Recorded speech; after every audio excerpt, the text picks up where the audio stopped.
Muhammad sallallahu alayhi wa sallam. You're Allah's chosen one. Umar ibn al-Khattab radiallahu anhu. Can anyone tell me how he passed away? He was stabbed while he was leading the prayer. Alright, he was stabbed while he was leading the prayer. The narration goes on to tell us that Umar radiallahu anhu has this big open wound. He has literally a hole in his stomach. And he's lying there and he's bleeding out and he's fading in and out of consciousness. And then while he's in that state and in that condition, he hears the call, the adhan for prayer. And he starts getting up. Everyone around him is like, oh, wait a second, where do you think you're going? He says, I have to go pray the adhan.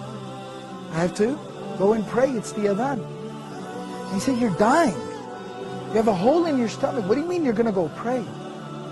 And he says that, I remember the Prophet ﷺ telling me that there's no deen for the one who doesn't pray. That the salah is like the head and the body.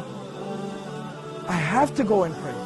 This was the commitment that these people had to prayer. As long as I'm alive, salah is something I do. That's the commitment, the connection that they had with prayer. So this is from Surah Maryam, Surah number 19, ayah number 31. My Lord has firmly commanded me to pray and to give charity or to purify myself as long as I am alive. Ma dumtu hayyan, as long as I remain alive. This is a statement of Isa alayhi salam. This is a very powerful reminder about our approach to prayer and how we approach prayer and how we perceive and think and how we implement prayer in our lives. You see, we're supposed to pray, it's saying, as long as I am alive.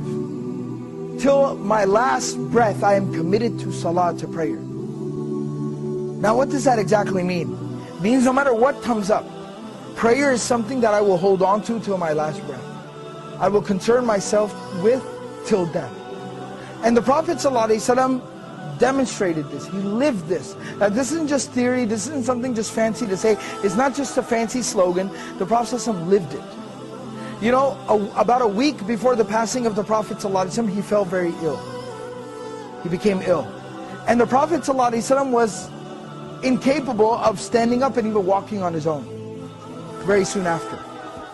So the Prophet ﷺ, what he did, Prophet ﷺ would send for two Sahaba, they would come to his home and they would carry him, he'd put his arms around their shoulders and they would literally carry him to the prayer like this. But he'd still go for prayer in this condition. He'd still go to pray like this. Teaching us, prayer is something we do till our last breath.